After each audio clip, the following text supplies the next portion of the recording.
Breaking news! The Miami Dolphins are racing against time to strengthen their roster for next season, and new signings could come at any time. After an active first week of free agency, the team still has several pressing roster needs, and there are important free agents available that could significantly impact their performance next season. Defensive line, cornerback, left guard, and safety are the main areas that require immediate attention, and the Dolphins front office, led by Chris Greer, should make strategic moves to solidify these positions. Let's talk a little about this, and I want to hear your opinion at the end. But before we continue, make sure you've already hit the like button if you've been a Miami Dolphins fan for over 20 years. It's great to see fans of all ages. There are people here who were at the first game. It's great to see you. Maximum respect. Now, come with me, because the Dolphins situation is tense. One of the biggest talking points right now is the potential return of defensive lineman Calais Campbell. At 37, Campbell proved he still has plenty to offer after an impressive 2024 season with Miami. He recorded 5 sacks while playing every game and taking over 50% of the defensive snaps. His presence provided much-needed stability on the defensive line, complementing the play of standout Zach Sealer. The Dolphins reportedly have a strong interest in re-signing Campbell, but the final decision depends on whether he decides to retire or return for another season. If he does decide to return, his leadership and experience could be crucial, especially with Miami likely targeting a young defensive lineman in the upcoming draft. At the cornerback position, the Dolphins desperately need a reliable player to line up opposite Jalen Ramsey. Kader Kohou is expected to hold down the nickel spot, but there are serious concerns about the team's depth at boundary corner. Ethan Bonner, Storm Duck, and Cam Smith remain unproven, leaving Miami searching for an experienced veteran. One intriguing option is Asante Samuel Jr., who spent last season with the Los Angeles Chargers. Despite being only 5 feet 10 inches and 180 pounds, Samuel plays the physical brand of football and excels in man-to-man coverage. However, his injury history is a concern, which is likely why his market has been quiet. If Miami can secure him on a 1-year deal, it could be a low-risk, high-reward move, giving the team a potential playmaker in the secondary while allowing Samuel to rebuild his value. Another veteran cornerback on the radar is Rasul Douglas, who spent the past year and a half with the Buffalo Bills. After being acquired from Green Bay at the 2023 trade deadline,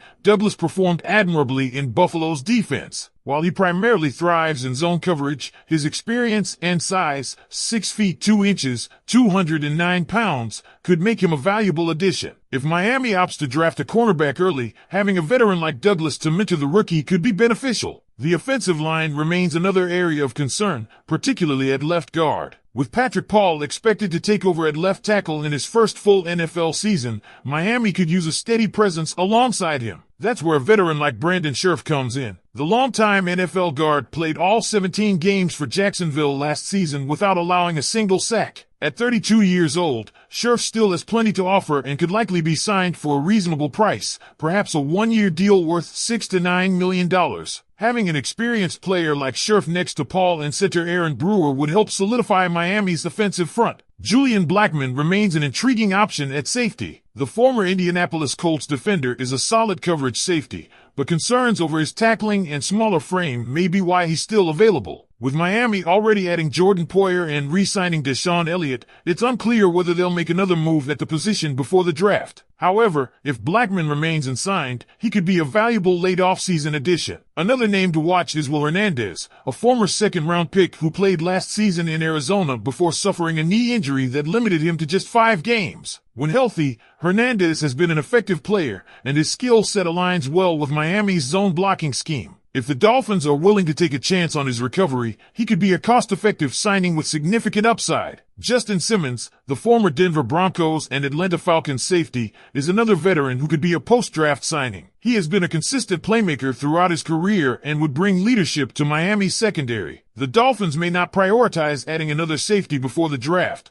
but if the board doesn't fall their way in late April, Simmons could be a logical target. Tevin Jenkins is another offensive lineman Miami could consider, but his extensive injury history makes him a risky investment. He has played at a high level when healthy, but the concern is whether he can stay on the field. If Miami can get him on a team-friendly contract, he might be worth the gamble, but they'll need to have a solid backup plan in place. One more potential addition at cornerback is Stephon Gilmore, who spent last season with the Minnesota Vikings after previous stints with the Cowboys, Patriots, and Bills. While no longer the elite shutdown corner he was in his prime, Gilmore remains a capable veteran who could be a short-term solution for Miami. Given his age, 33, he likely wouldn't demand a massive contract, making him an attractive option if the Dolphins don't address the position in the draft. Finally, there's Benito Jones, a run-stuffing defensive tackle who was with Miami last season. While he doesn't provide much in terms of pass rushing, he was solid in a rotational role. The Dolphins initially aimed to upgrade from Jones in free agency but missed out on top targets like B.J. Hill and Levi Onwuzurike. If Miami can bring Jones back on a cheap one-year deal, it would provide depth while they continue searching for long-term solutions. The Dolphins' offseason is far from over,